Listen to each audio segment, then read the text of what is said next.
નમસ્કાર, એશિયાના સૌથી જૂના અખબાર મુંબઈ સમાચારના ડિજિટલ પ્લેટફોર્મ પર હું છું આપની સાથે મૈત્રી।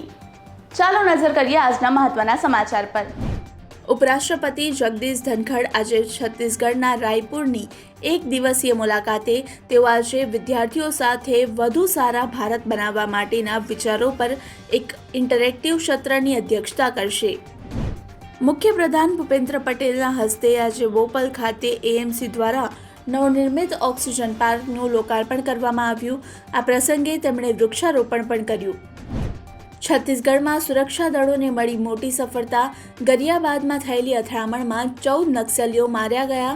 આ નક્સલીઓ પાસેથી મળી આવ્યા મોટી સંખ્યામાં હથિયારો।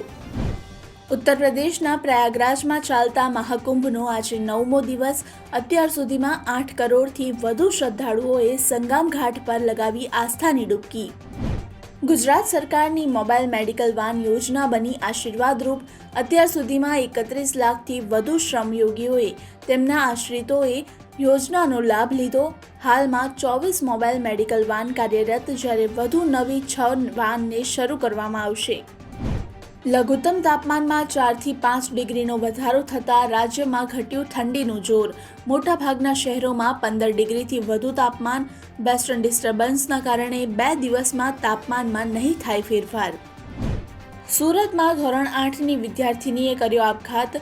ફી ન ભરી શકાતા શાળા સંચાલકોએ 2 દિવસ કરી હતી હેરાન। દેવભૂમિ દ્વારકાના 7 ટાપુઓને કરાયા સંપૂર્ણ દબાણમુક્ત।